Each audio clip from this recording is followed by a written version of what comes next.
Shikurana coming up in the next hour. Israel strikes in the heart of Beirut, targeting health center affiliated with Hezbollah. Suburb of Dahia also hit. G7 hopeful for diplomatic solution in the region.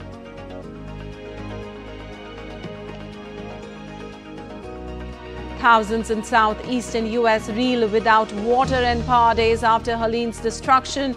Biden and Harris survey storm damage in key election states. Search and rescue ops continue.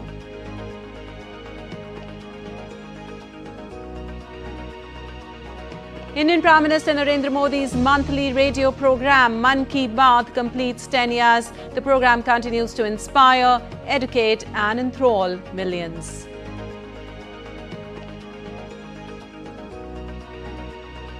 Hindus across the world celebrate Navratri festival for 9 days to mark goddess Durga's hard-fought battle over demon Mahishasur. Devotees worship Ma Durga and her 9 avatars with prayers, fasting and special foods.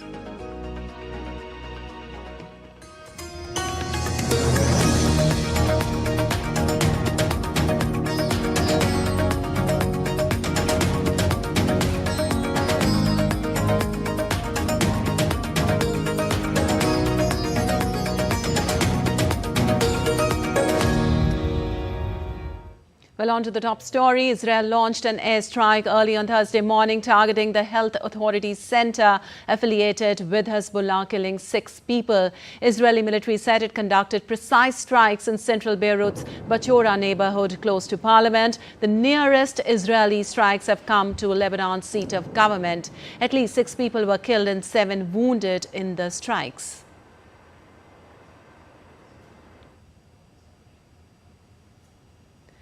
While 3 missiles also hit the southern suburb of Dahia, where Hezbollah leader Hassan Nasrallah was killed last week. This comes a day after Iran fired over 180 missiles into Israel, drawing condemnation and even stringent retaliation from Tel Aviv.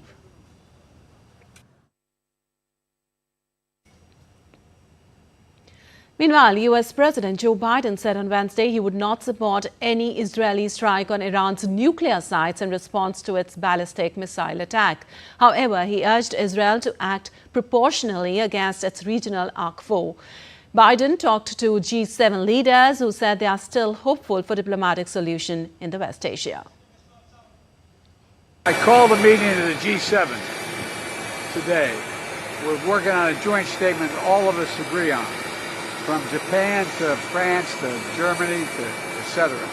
We'll be discussing with the Israelis what they're going to do, but all 7 of us agree that they have a right to respond, but they should respond in proportion.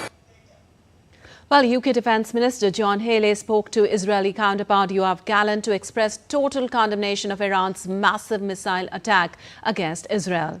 In a social media post, Helene said, and I quote, "I set out the UK's continuing steadfast commitment to Israel's security. We must avoid further escalation and secure an immediate ceasefire in Lebanon and Gaza."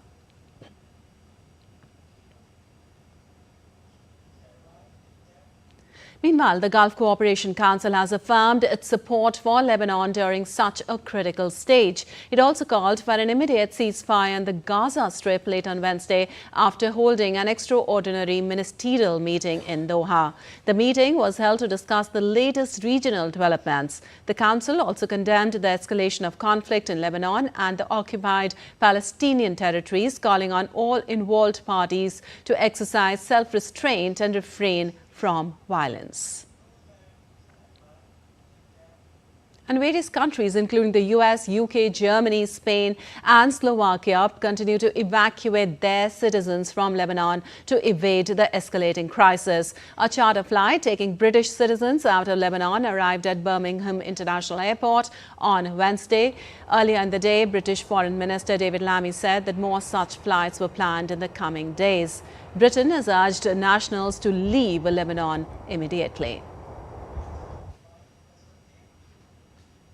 Germany, too, continued its evacuation of non-essential staff and vulnerable citizens from Lebanon. Germany's Airbus arrived in Beirut with 5 tons of relief supplies and will bring back 130 particularly vulnerable Germans. The German Foreign Ministry raised its crisis level for missions in Beirut, Ramallah and Tel Aviv again at the weekend, though the embassies remain operational. There are currently 1,800 registered German citizens in Lebanon, of which some 110 people were evacuated on Monday.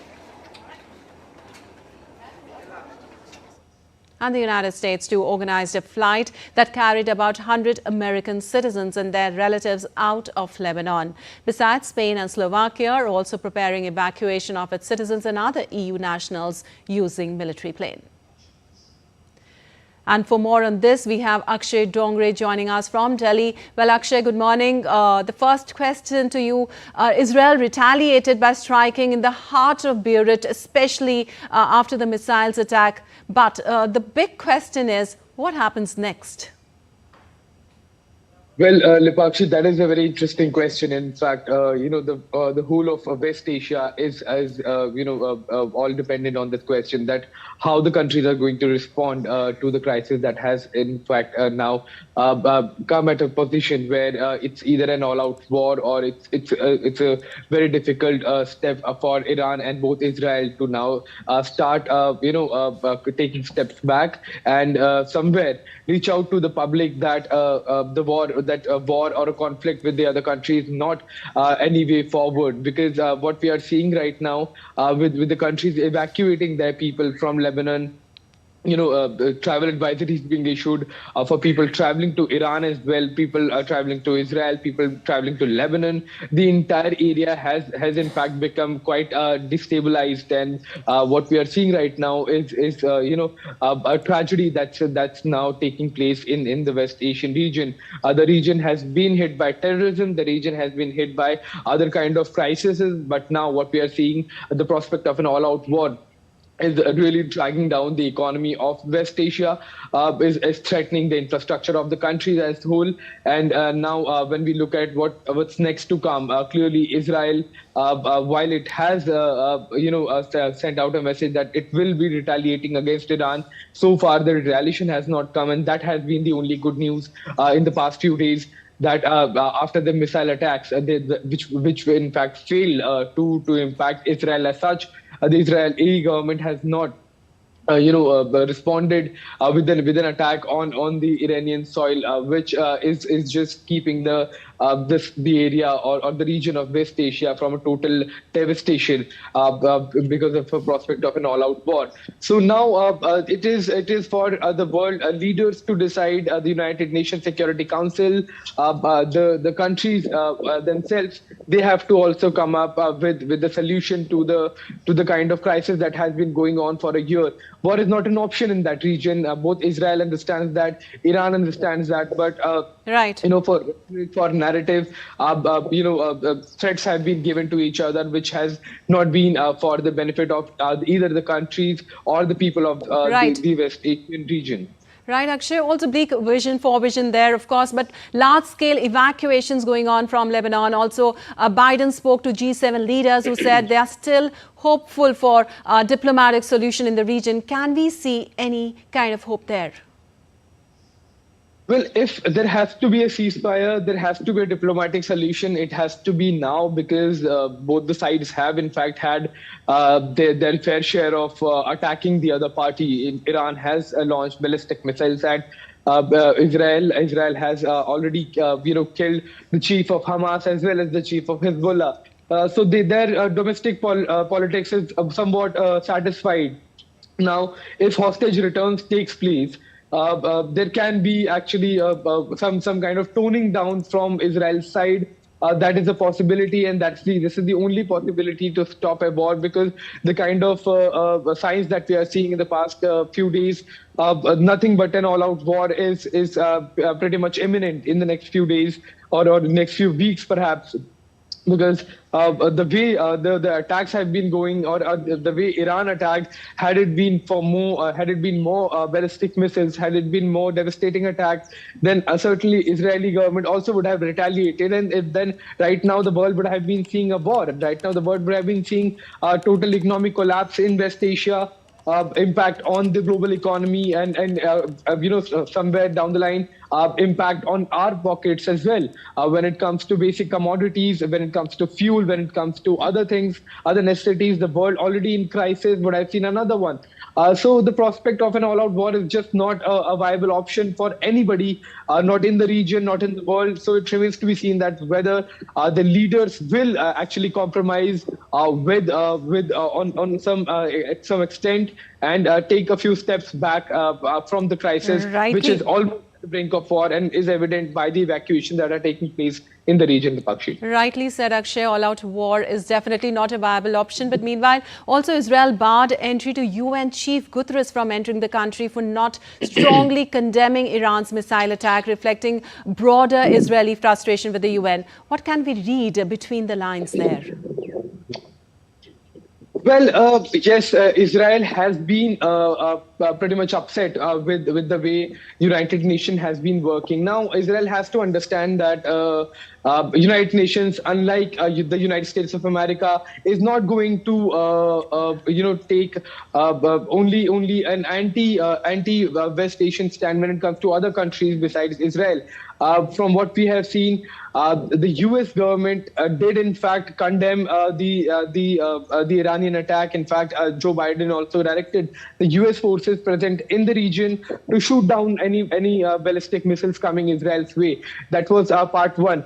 We saw a White House spokesperson stating when the question was raised that whether Israeli attacks against Hezbollah, against other parties, be it Lebanon, be it Hamas, how is it going to de-escalate the crisis? So the statement that was given by the US was that an offensive may also force diplomacy on many occasions, which was essentially defending Israel's attacks against Hezbollah or Hamas, or in the region where airstrikes were happening. So it was a one-sided stand that was taken by the US for Israel.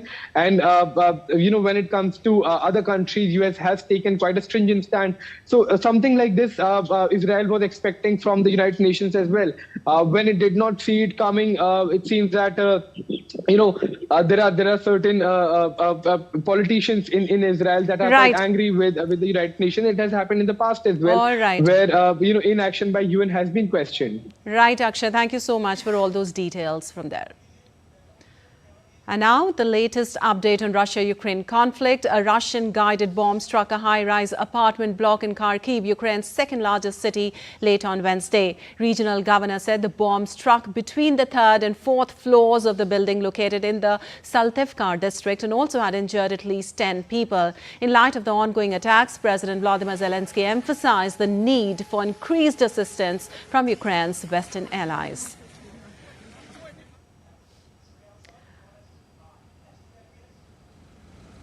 Earlier, Russian drones also attacked post infrastructure in Ukraine's southern Odessa region, damaging a grain facility and buildings at a border crossing to Romania.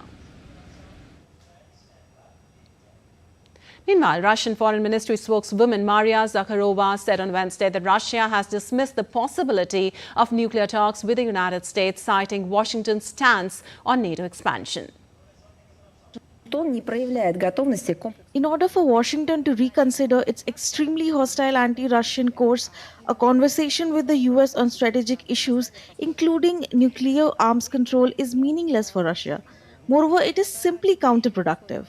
In the long term, we see no point in the strategic dialogue with Washington outside of comprehensive work on general reduction of the level of conflict in relations, with respect for the Russia's fundamental interest and with an emphasis on eliminating the fundamental contradictions in the field of security created by the United States of America and NATO. Well, on the other hand, Russian troops have taken complete control of the eastern city of Vuhledar, which Ukrainian forces have been defending since the beginning of Moscow's full-scale invasion 2.5 years ago.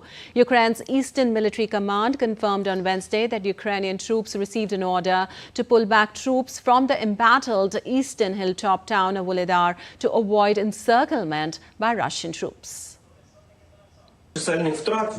After sustaining many losses in long-lasting battles, the enemy did not give up the attempts to capture Vuhledar. Trying to take control over the town at any cost, it managed to direct reserve forces to perform flank strikes that tired out Ukraine's armed forces units. As a result of the enemy's actions, a threat of besiegement arose. Senior command granted permission to carry out a maneuver to withdraw units from Vuhledar in order to preserve personnel and military equipment and to take positions for further actions.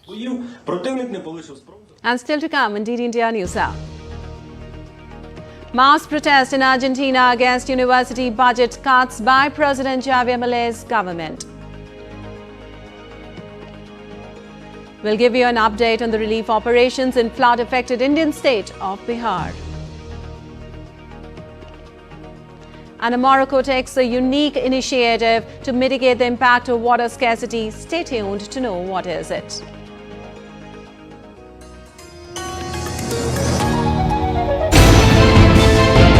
Geopolitics and trade deals. Economic challenges amid development. Hard work and the path to prosperity. It's the economy always. Between walkers, money is what money does and says. Supply creates its own demand. Between the bulls pulls and bears tears. When supply chains globalization and India rises to the podium. We'll get you centered with the economic brief at 8 p.m. every Thursday on DD India.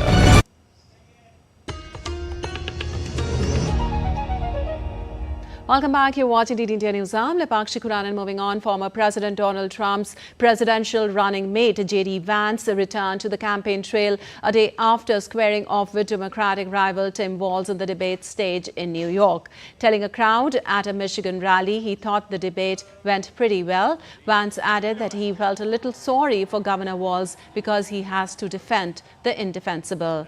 Vance made an appeal to crucial swing voters in the automaking state, arguing he and Trump would do more to preserve the jobs of Michigan workers who make gas-powered vehicles compared to Harris and Walz. Meanwhile, Democratic vice presidential candidate Tim Walz held a rally in York, Pennsylvania, just one day after the vice presidential debate. The debate is likely to be the final one of the 2024 presidential campaign, potentially giving it some extra weight ahead of the election. Walz took aim at his Republican opponent, Senator J.D. Vance, calling him a slick talker. He also pointed to a critical question he posed during the debate, whether Donald Trump lost the 2020 election. And a U.S. judge on Wednesday made public a court filing in which federal prosecutors laid out their evidence accusing former President Donald Trump of illegally trying to overturn his 2020 election defeat. The 165-page filing is likely the last opportunity for prosecutors to detail their case against Trump before U.S. election, given there will not be a trial before Trump faces Democratic Vice President Kamala Harris. The filing lays out a sweeping account of Trump's conduct following the 2020 election, much of which has already been made public through news reports. Trump has pleaded not guilty to 4 criminal charges accusing him of a conspiracy to obstruct the congressional certification of the election, defrauding the U.S. out of accurate results, and interfere with American voting rights. Prosecutors have said the filing will dismiss new evidence, including transcripts of witness interviews and grand jury testimony, but much of that material will not be made public until a trial. And on to UK now. In a pivotal step towards reshaping post-Brexit relations, Prime Minister Keir Starmer and European Commission President Ursula von der Leyen agreed on Wednesday to fast-track a reset in UK-EU cooperation. Starmer, fresh from a July election victory, pledged not to renegotiate the entire Brexit deal, but aims to refine ties in key areas like security and economic collaboration. Both leaders expressed a shared desire for a joint security pact, though challenges surrounding trade and immigration remain. Regular EU-UK leaders summits have been planned, with the first one set for early 2025, signalling a new chapter in the relationship. Starmer acknowledged hurdles ahead, but insists the focus is on progress, but confrontation. There will be issues which are difficult to resolve, and on areas on which we will stand firm. There will be no return to freedom of movement, no return to the customs union, no return to the single market. But we will find constructive ways to work together and deliver for the British people. And in Argentina, hundreds of thousands of students protested in the streets against sharp spending cuts at public universities by President Javier Milei's government. The protest came in response to the Milei's administration's threat to veto a law passed by Congress several weeks ago to secure university funding. In April, a similar mass demonstration forced Milei to retract the university budget cuts. However, authorities from universities claim that the government failed to follow through on the promised improvements. The University of Buenos Aires, one of the top 100 universities worldwide, has been adversely affected by the cuts. The cuts have impeded these institutions' functioning since Milei assumed office in December. And 6 days after Hurricane Helene slammed into Florida, it carved an obstructive path through much of the U.S. southeast, killing more than 160 people. The latest death toll makes Helene U.S. mainland's second deadliest tropical storm since 2000, being behind Hurricane Katrina. The scale of its destruction continues to expand with each passing day. The powerful storm inundated the western part of the state with catastrophic flooding, destroying pipes, damaging water plants, and cutting off power.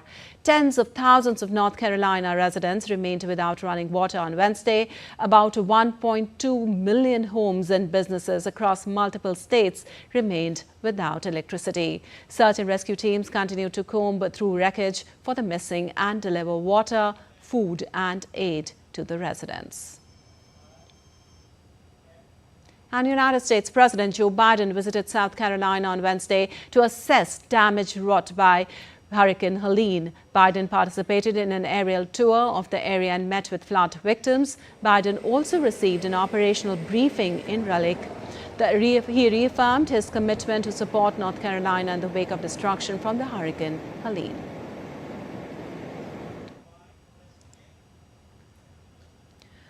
During a meeting in an operational center in North Carolina, Biden said the nation has your back. Biden pledged to cover 100% of all the costs for debris removal, emergency protective measures for 6 months. President Biden also directed the Department of Defense to move up 1,000 soldiers to reinforce North Carolina's National Guard. There's a consortium of basically 6 owners that control all the ports from all the way to the East Coast down around the Gulf, and they've made incredible profits, over 800% profit since the pandemic, and the owners are making tens of millions of dollars from this. The last thing they need is to profit off of this. It's time for them to sit at the table and get this strike done. Also, U.S. Vice President Kamala Harris visited Augusta, Georgia on Wednesday following Hurricane Helene to meet with victims and announce federal funds following the storm. She met with government officials and first responders at the Emergency Operations Center, assuring them that local, state and federal resources would be allocated to those in need. Harris announced that the Federal Emergency Management Agency would provide $750 to individuals affected by the disaster and that the federal government would cover 100% of the local recovery cost. The President and I have been paying close attention from the beginning to what we need to do to make sure the federal resources hit the ground as quickly as possible. and that includes what was necessary to make sure that we provided direct federal assistance. And the federal relief and assistance that we have been providing has included FEMA providing $750 for folks who need immediate needs being met, such as food, baby formula, and the like. And you can apply now for anyone who's watching this who has been affected. Well, Tropical Storm John has wreaked havoc on the Mexican beach resort of Acapulco, leaving homes, businesses and roads in ruins. Mexico's new president, Claudia Sheinbaum, arrived in Acapulco to assess damage caused by Storm John, which recently battered the region with intense winds and heavy rainfall. Sheinbaum visited people affected by the devastating impact of the storm. Well, last week, Hurricane John dumped massive amounts of rain over Mexico's Pacific coast, causing mudslides and at least 22 deaths, causing widespread destruction with beachfront properties flattened and streets submerged in mud and debris. Local residents struggled to salvage their livelihoods. The tropical depression is inching its way southwest. And Taiwan on Thursday girded itself for the arrival of a weakened typhoon Krathon, which has killed 2 people so far. The island is shut for the consecutive second day, with hundreds of flights grounded and financial markets closed. Krathon is forecast to make landfall around midday at the major southwestern port city of Kaohsiung as a much weaker Category 2 typhoon. The typhoon is forecast to slowly work its way up Taiwan's flat western plain and weaken further into a tropical depression by late Friday. And in Nepal, the death toll from the recent floods and landslides so far has reached 233, while 22 others are still missing. At least 169 people were injured in the disaster. According to the Home Ministry, 17,120 people have been rescued so far from flood and landslide affected areas. The government has given high priority to rescue and relief efforts and is working to repair the disaster-hit highways and operate the means of transport by creating temporary bridges on destroyed bridges due to flood. While in India, Air Force helicopter conducted relief operation in flood-affected Bihar's Darbhanga, the district administration too delivered relief materials to the affected people. Due to waterlogging in schools, 107 government schools have been asked to remain closed till further orders. However, it is a matter of relief that there is a slight decline in the water level of Kamla-Balan and Kosi rivers. The flood water level in the village has also decreased during past 2 days. National and state disaster forces teams are also deployed in relief and rescue operations. Assisting them are the NDRF and district administration, coordinating efforts to ensure that relief materials are efficiently delivered to those in need.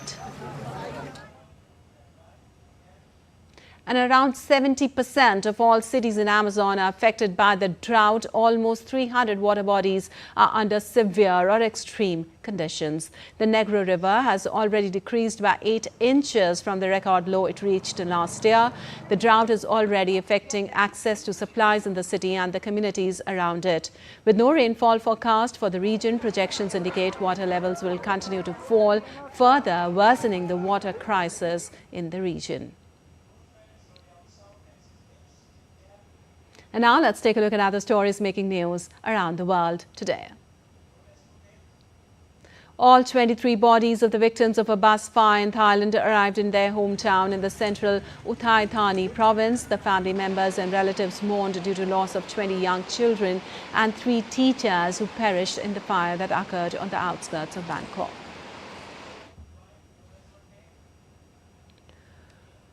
Morocco has implemented desalination projects to secure its water supply. In the coastal city of Safi, a project to supply drinking water through seawater desalination has been set in motion. By utilizing seawater, Morocco aims to meet its growing water demands and mitigate the impact of water scarcity. One of the 2 California doctors charged in connection with the overdose death of Friends star Matthew Perry has pleaded guilty. The doctor charged guilty on illegally distributing the drug ketamine, which contributed to Perry's death. And still to come on DD India News Hour. Festive fervor of Durga Puja grips India. Will show you journey of preparation across India.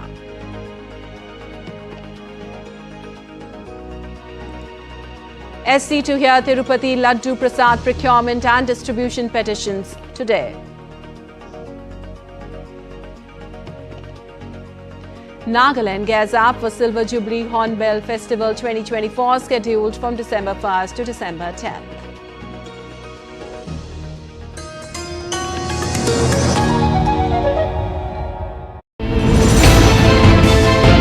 Geopolitics and trade deals. Economic challenges amid development. Hard work and the path to prosperity. It's the economy always.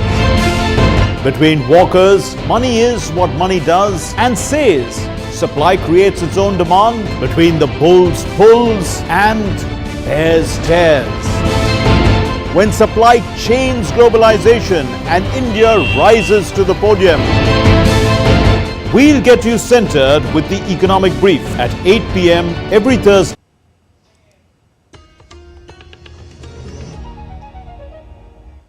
Welcome back. You're watching DD India News. I'm Lepak Shikuran. Time now for a quick recap of the headlines. Israel strikes in the heart of Beirut targeting health center affiliated with Hezbollah. Suburb of Dahia also hit. G7 hopeful for diplomatic solution in the region. Thousands in southeastern U.S. reel without water and power days after Helene's destruction. Biden and Harris survey storm damage in key election states. Search and rescue ops continue.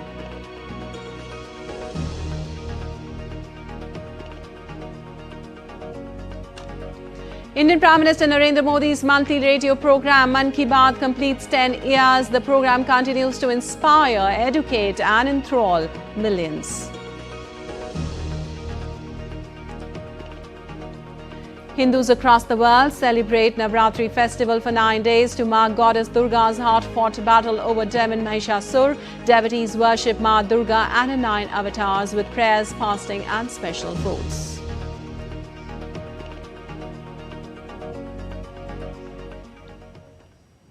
And moving on, Indian Prime Minister Narendra Modi's monthly radio program Mann Ki Baat completes 10 years. As it crosses a milestone of a decade, the program continues to inspire, educate and empower millions. Watch this special report by DD India's Tripti Tripathi for more.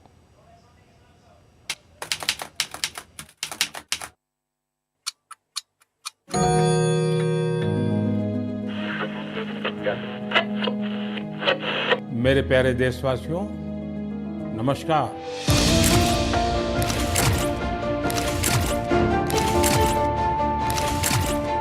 Since its inception in October 2014, Mann Ki Baat has become a defining platform for direct communication between Indian Prime Minister Narendra Modi and the people of India. Bengaluru से sister Surekha ji भी जुड़ी हुई है। I am really proud and honored, sir, to speak to Prime Minister of our country. Dinesh ji नमस्कार। Sir जी प्रणाम। The journey that started on the festival of Vijayadashmi has changed millions of lives. And since then, every month, millions of listeners tune in to hear Prime Minister's thoughts, ideas and inspirations that touches on a wide range of topics from rural development and social issues to stories of unsung heroes. Broadcast on Doordarshan and All India Radio, Mann Ki Baat has become more than just a radio program in last 10 years. Whatever work is taking place in the society with a sense of collectiveness, it gets recognition through this radio program.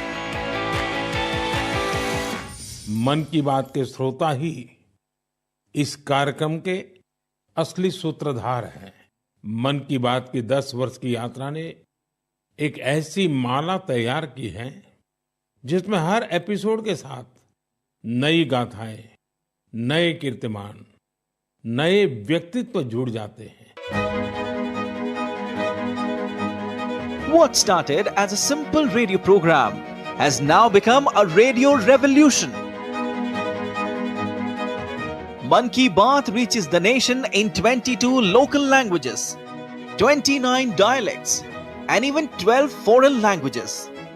Inspirational stories have been mentioned over 750 times, cleanliness campaigns around 65 times, women empowerment around 315 times.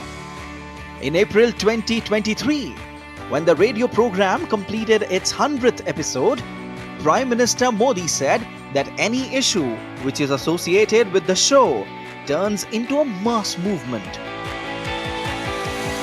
मेरे लिए मन की बात ये एक कार्यक्रम नहीं है. मेरे लिए एक आस्था, पूजा, व्रत है.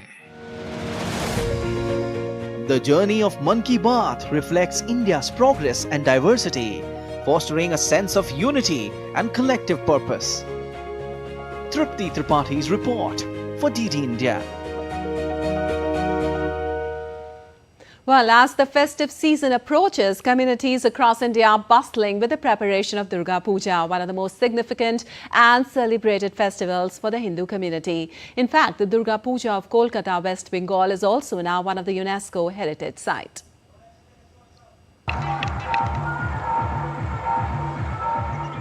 Lush kashful or wild sugarcane grass swaying in the breeze.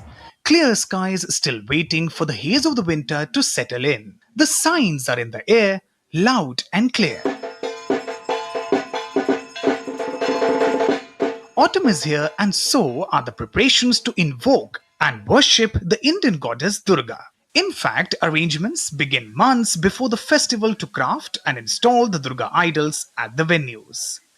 Yes, it is the time of the year which Indians all over the world, especially the Bengalis, celebrate as Durga Puja. Durga Puja is celebrated by Hindus to commemorate and celebrate the victory of good over evil. This festival marks the intense battle between goddess of power Durga against the ferocious demon Mahishasur. In the Hindu scriptures, goddess Durga is said to have fought Mahishasur for 10 days, which finally ended in her triumph. While this festival is celebrated by Hindus in India and beyond, it was in 2021 when Durga Puja gained an unprecedented global recognition. It was in this year Durga Puja was inscribed on UNESCO's representative list of intangible cultural heritage of humanity. It is notable to mention that it is the first festival in all of Asia to gain such an illustrious tag. And why not? Durga Puja is a perfect blend of human effort, art, culture and religion. It is a festival which gives the harmony and all society. Not only the Bengalis, only devotees are coming here, on all non-Bengalis, even some other community people also, they are visiting from several years also. Besides a time of worship and rituals, Durga Puja is also a time of gathering of friends and families. This festival transcends the edges of India, and Hindus all over the world come together to celebrate in joy and bliss. Durga Puja is a festival where people from all corners of life come together and pray for strength and the well-being of their families and friends. May this auspicious festive season be full of prosperity and happiness for you all. With camera person Ashish Sharma, this is Jayan Das reporting for DD India. Well, Hindus are also celebrating the festival of Navratri, where devotees are flocking various temples to offer prayers, witnessing the traditional Aarti. The day marks the beginning of the 9-day festival dedicated to the worship of goddess Durga. Throughout India, Navratri celebrations involve the worship of 9 forms of the goddess over 9 days, with rituals including Garba, Aarti, decorations, recitals and the chanting of scriptures. The festival will culminate with the celebration of Dussehra on October 12, 2024.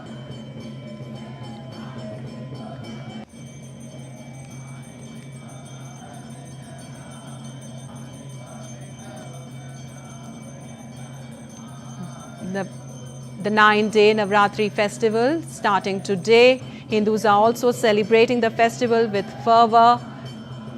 Various devotees are flocking the various temples to offer prayers, witnessing the traditional Aarti in the early morning. Today also marks the beginning of the 9-day festival dedicated to the worship of goddess Durga.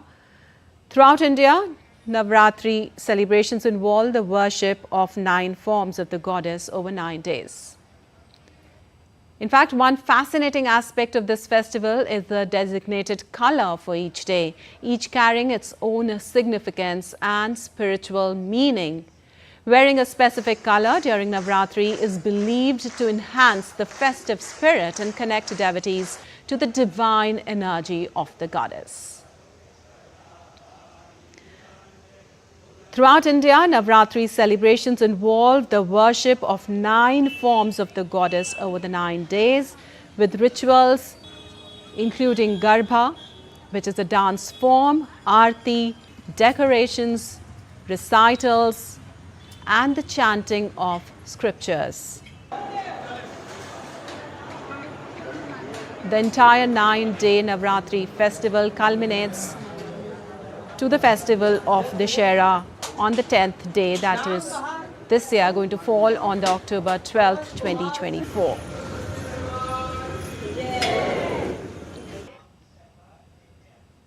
And moving on, the International Day of Nonviolence is observed on 2nd October, the birth anniversary of Mahatma Gandhi, a global beacon of peace and nonviolence.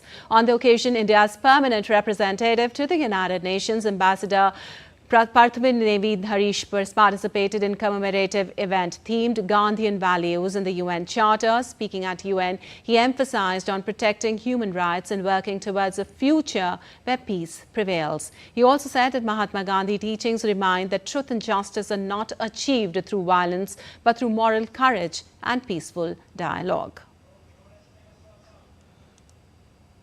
Today, when the world grapples with violence, armed conflicts and humanitarian emergencies, the ideals of non-violence, dialogue and tolerance promulgated by Gandhiji continues to guide our actions in ensuring peace and stability around the world.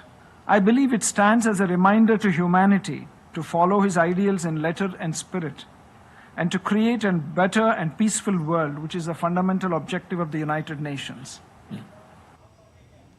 And on the birth anniversary of Mahatma Gandhi, the Indian Navy embarked on a very adventurous mission at sea. For the very first time, 2 young lady officers are circumnavigating the globe in the Indian naval sailing vessel Tarini. Vishal Baristo brings you this special report from the Arabian Sea. Chief of Naval Staff flagging off Navika Parikrama, the second from the ocean sailing node of the Indian Navy in Goa. Waving to the crowd, Lieutenant Commander Ruka K and Lieutenant Commander Dilna K started on a unique expedition to conquer the rough seas across the globe, covering around 23,000 nautical miles in 8 months. A symbol of women's empowerment, this mission is a crucial part of India's military diplomacy. This particular mission will certainly be an exposition of women empowerment, that 2 young women can circumnavigate the globe on their own and overcome all the challenges as the nature throws. It is largely the nature, and there will be many. We have trained them for over 3 years. They have sailed almost 38,000 nautical miles as against around 23,000 they have to do over this voyage. Both lady officers have trained very hard for 3 years. As part of their rigorous training, they have sailed through 38,000 nautical miles in the past. This mission shall have no external support and depends only on the sea winds. As Tarini crosses over 3 oceans and 3 very difficult capes, the message is very clear. New India is self-reliant and signifies women empowerment. With cameraman Ramakant and Panaji Goa, this is Vishal Baristu for DD India. And now let's take a look at other stories making news today. The Indian Supreme Court will hear petitions today regarding the alleged irregularities in Tirupati Laddu Prasad procurement and distribution. The court previously questioned the state government on whether to continue the SIT investigation or transfer it to an independent agency. Nagaland's Department of Tourism has started preparations with full swing to celebrate the Silver Jubilee of the Hornbill Festival, which is scheduled from December 1st to December 10th at the Kisama Heritage Village of Nagaland. And still to come on DD India News Hour. India's unified payments interface's average daily transactions witnessed massive surge this year since the COVID-19 pandemic.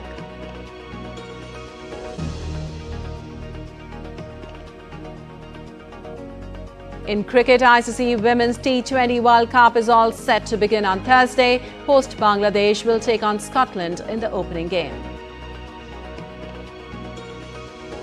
And in football, Jonathan David strikes penalty shoot as Lille ends Real Madrid's 36-game-long unbeaten run.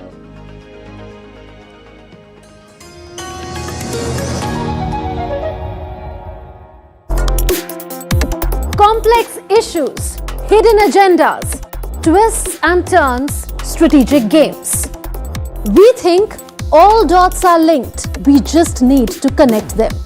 Join me every week as I connect the dots to unravel hidden designs in statecraft, mysteries, and decode issues that matter to you. Watch Connecting the Dots with me at these times on DD India.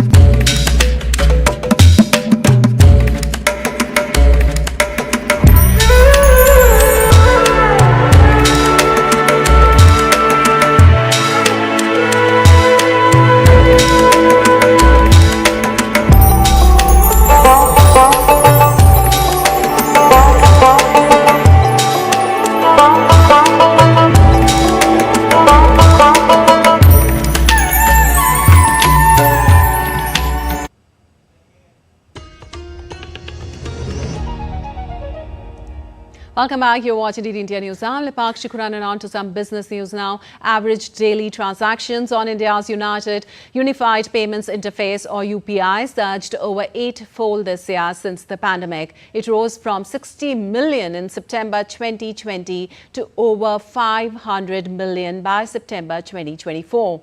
According to the National Payments Corporation of India, in September 2024 alone, UPI processed 15.04 billion transactions valued at 20.64 trillion rupees. The platform's growth is matched by a steady rise in the number of participating banks.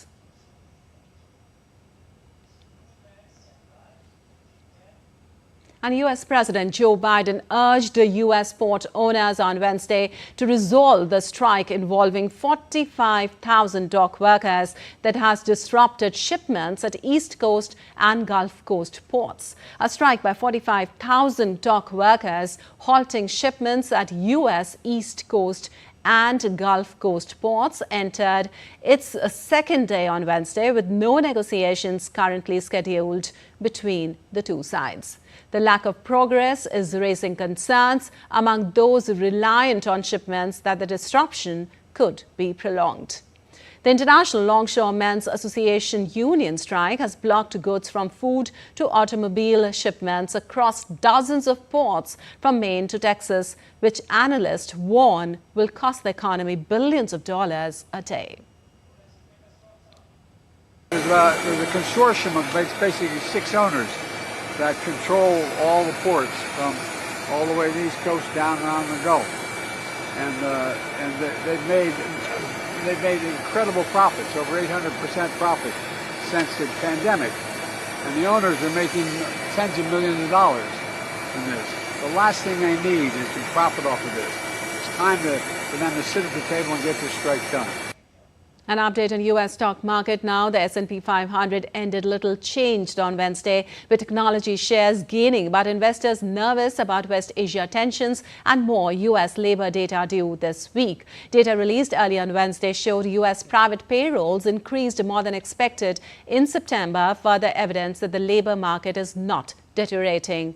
Investors remained focused on September non-farm payrolls data due on Friday. The S&P 500 gained 0.014%, while the Nasdaq Composite gained 0.08%. The Dow Jones Industrial Average rose 0.09%. The market ended September with strong gains after the Federal Reserve kicked off its monetary policy easing cycle with an unusual 50 basis point rate cut to shore up the jobs market. And Japanese stocks jumped and the yen fell on Thursday as the risk of further tightening in monetary policy this year faded. Elsewhere in Asia, China's mainland markets have closed for a holiday, but Hong Kong's Hang Seng lost 2.5%, having soared 6.2% a day earlier.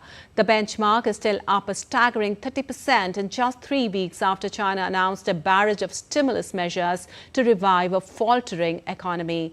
Whereas the euro was suffering significant losses as markets increased their bets that the European Central Bank will lower rates at each of its meetings between October and December, following top policy hawk Isabel Schnabel's statement that she expects inflation to return to target. An IMF delegation and Sri Lankan officials on Wednesday discussed progress in the ongoing IMF program. Both parties reviewed the program thus far and outlined the way forward for future collaboration, including necessary steps towards the release of the fourth tranche of the $2.9 billion financing package. The IMF delegation expressed appreciation for the significant changes taking place in Sri Lanka, boosting the positive outlook on Sri Lanka under the present government. In March last year, IMF had approved a bridge financing package worth $2.9 billion, which is available to Sri Lanka over a 48-month period. The third tranche of about $336 million was released to Sri Lanka upon successful completion of the review by IMF in June this year.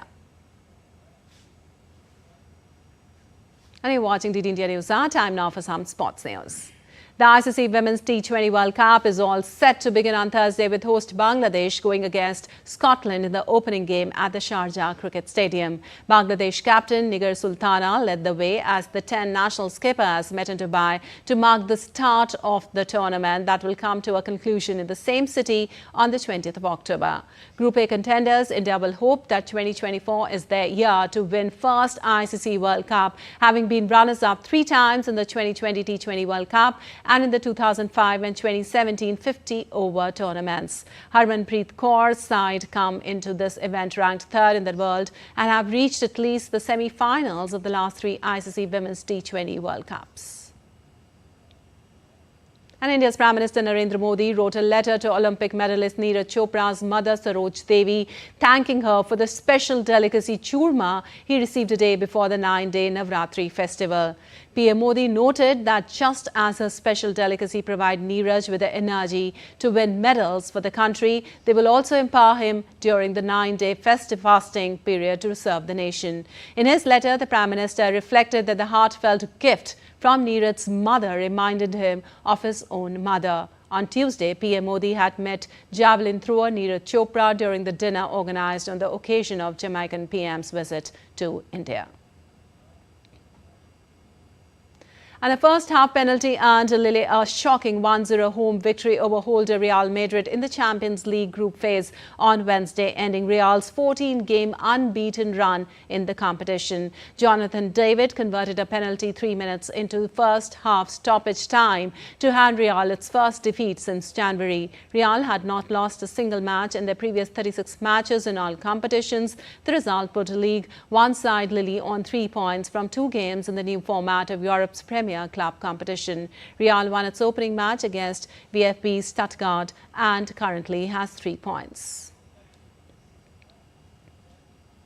Well, the All India Football Federation announced on Wednesday that Hyderabad will host the final rounds of the 78th National Football Championship for the Santosh Trophy for the first time in 57 years. The last time the City of Pearls hosted the prestigious tournament was in the 1966-67 season when Railways defeated Services to lift the trophy in an all-institutional final. Meanwhile, Telangana has received a bye to the final rounds as the host association. The winners of 9 groups in last season's finalists, Services and Goa, will play the final rounds in Hyderabad. The group stages will be played in November. All matches will be played at the GMC Balyogi Stadium, which hosted the Intercontinental Cup 2024 in September.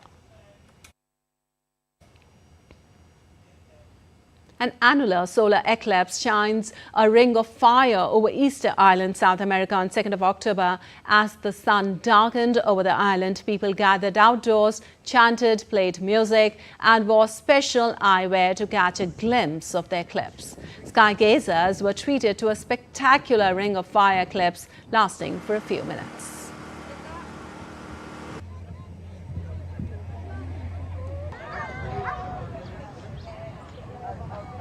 All right, that's all for this edition of DD India News App, but let us know your thoughts on the news of the day. For those on the go, you can get all the latest news and updates from India and across the world on the DD India mobile app. The app is available on both Android and iOS platforms. Scan the QR code on the screen to download now.